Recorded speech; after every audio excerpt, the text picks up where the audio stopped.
I'm Caitlin Fernandez, and I just recently graduated high school a few months ago. I decided to make this video specifically because with everything going on, COVID, and a lot of colleges and high schools going all online or having hybrid classes, I thought it would be really hard for rising seniors, especially right now, trying to apply for colleges. And I remember watching hundreds of YouTube videos on how to apply to colleges. I will be sharing everything I learned from a college academy that I did that was offered from my high school, and tips that I learned from tutors and past graduates and some friends. Hopefully the college process is about the same. I think though this year the colleges are planning on staying the same because of COVID. They don't want too much of a difference. I ended up applying to 4 colleges, all in-state: Virginia Tech, James Madison, George Mason, and VCU. Although I originally had like 10 colleges I was going to apply to at first, but after a whole bunch of research and everything, and I'll go into detail with that later, I only ended up applying to 4 because it was also, you have to pay to apply, which is kind of dumb. I was working with an ACT college essay tutor, which is definitely not necessary or required. I'm just like a slow person that needs a lot of help. So I got accepted into Virginia Tech super early, which was very lucky of me. Now for the actual tips.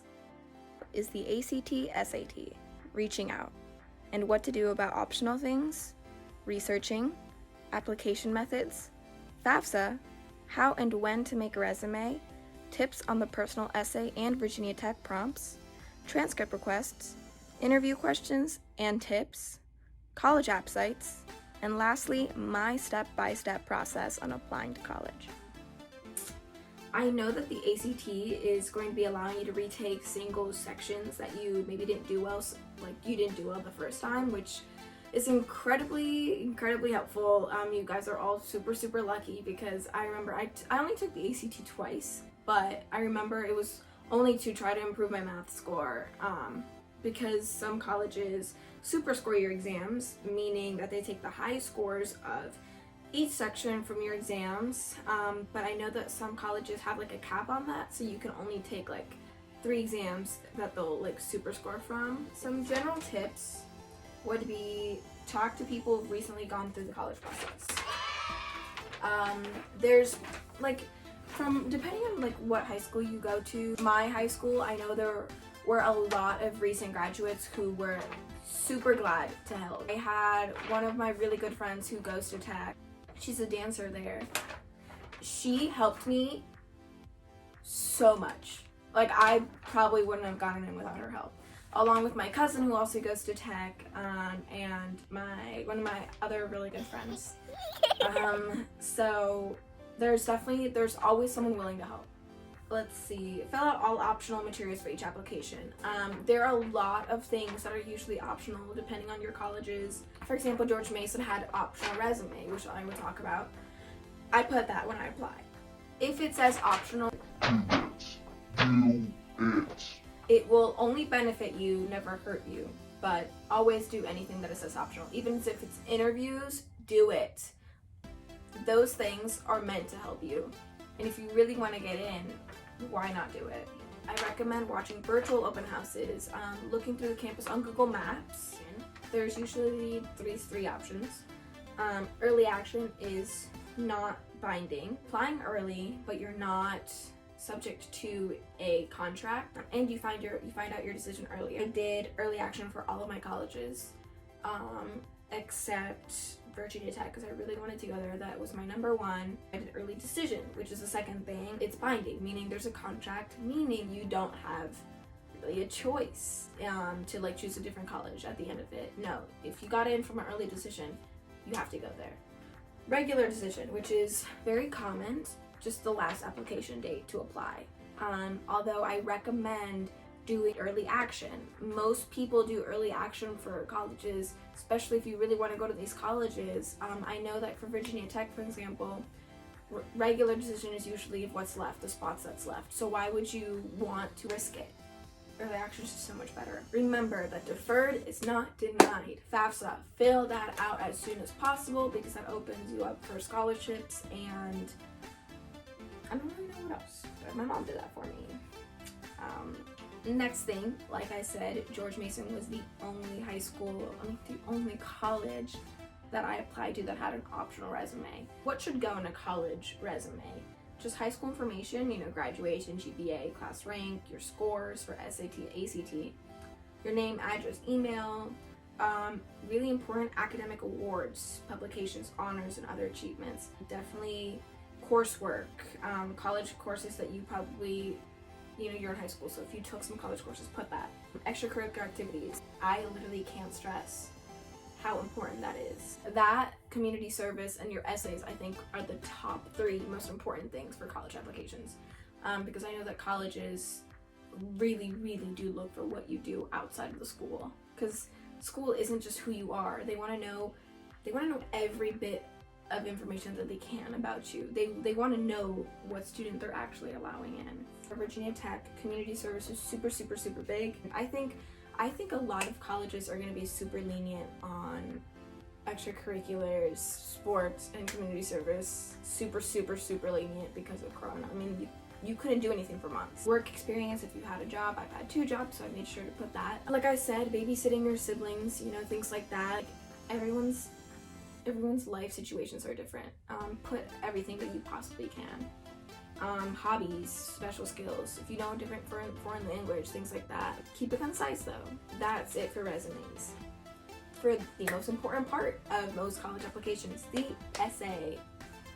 The steps that I took for my essay is, first I drafted many paragraphs of some personal life stories involving my hobbies, vacations, education, and big events. I used to dance, so I wrote about how that made me feel, events like competing. I wrote about boxing, which is something new that I do. Then I tried to combine what was similar. Actually, my personal narrative ended up being about culture, basically. I'm Peruvian and Mexican, so I wrote about how I used to dance Peruvian dance and how that I included that with my culture. Visiting Peru, doing school in Peru, and that was basically my personal narrative. So I included a whole bunch of things actually in that one. So for tech, they gave you, I think it was 4 or 5 prompts that you could only answer in 120 words. So you had to be super, super concise. So the tips with that, I wrote huge paragraphs, definitely more than 120 words for each of the prompts. Then with the help of my college essay tutor and other people, I cut it, things that were repetitive or you didn't really need. With those 120 words, you want to make sure that each word has a message. You want to go straight to the point. What happened? How did that make you feel? What are you planning on doing about it? You want to make sure that you answer the what, why, how, when, and how it affected you. Some tips that I was given is be genuine, stay true to yourself. Don't lie. Do not lie. I know so many people that lied in their application process, in their personal questions, and in their essays just to get a boost. I don't know if it helped them or not, but just why? Be confident in who you are and what you offer. Admissions don't want to get to know anyone else but you. Proofread. I sent my essays to 1 million people. And now for transcript requests, something super simple. Virginia Tech, again, was the only self-report college that I had, so there's a website called SRAR, the self-report website for, I don't know if it's for other colleges, but for tech, that's where you had to log your grades and classes, and then my high school took care of sending the other ones, although you had to put in a transcript request form. And I know for my high school, there were deadlines that you had to submit those request form for them to send it to your college. Please stay on top of your deadlines. Interviews. Thankfully, I never had to do an interview, although I was planning on it for other colleges that I ended up not applying for. Like Mary Washington and CNU, I was going to apply to, but ended up not. However, I have friends who had to do interviews. Okay, so some college interview questions that my friends told me that they asked last year was, how was your high school career experience? How you faced a challenge, I'm assuming any challenge, or a challenge in high school. Your favorite class? Why? What podcast would you make? Why would you fit here? And asked about your academics. I know some colleges from the academy, they told me like, what's your favorite color? What's your favorite animal? What would be your spirit animal? Silly questions like that sometimes. They want to get to know you. Express your interest in the college. Ask questions. At the end of it or during, ask questions about the college. You being interested does so much in anything. And this goes for interviews for like work too. Make eye contact. Honestly, I don't even know if they're doing interviews with Corona. They might do like some Zoom interviews. Don't sound bored. And don't speak too fast. Speak slow and steady.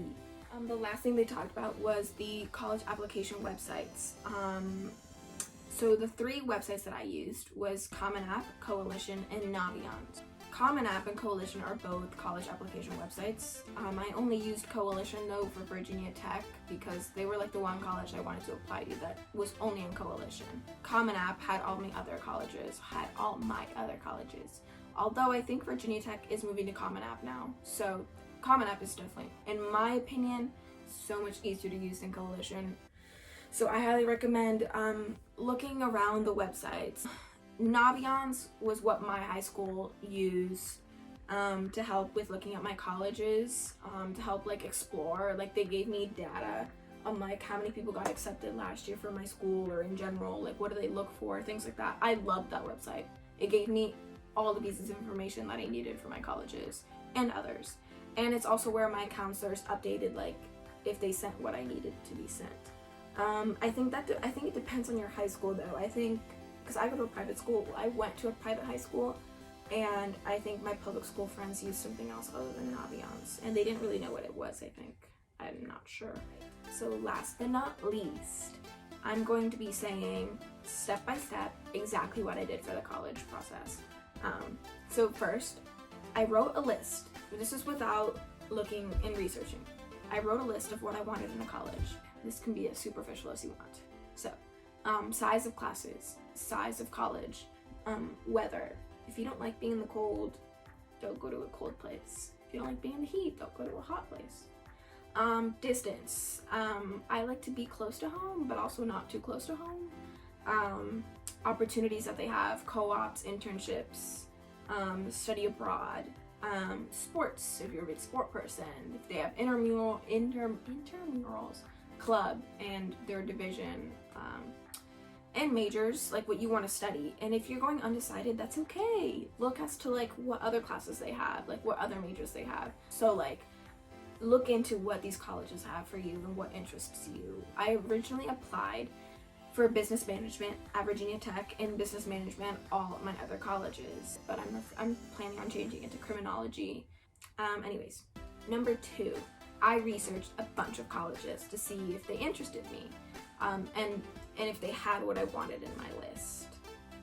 Third, what I recommend before doing all of this or while doing all of this is making a chart. But it contained all the deadlines, prices, requirements, and data that I wanted to see and had. And I know a lot of people did this. So it's what helped me. And it's also what helped me when choosing colleges, choosing what colleges I'm applying to. Because you also don't want to apply to too many. It's a lot of money and it's just a lot. So then I updated and worked on my resume. I explained how to do that. Then I did my essay process. Like I said, I drafted a lot of paragraphs. I tried to put what was similar. I answered all the personal questions that I could on these college application websites. And then this was all like while waiting for my friends to get back with me about them having read my essays. And then once all that was done, I put it all together in my application process and I submitted them. But that is all I have to say about the application process. It's all on you.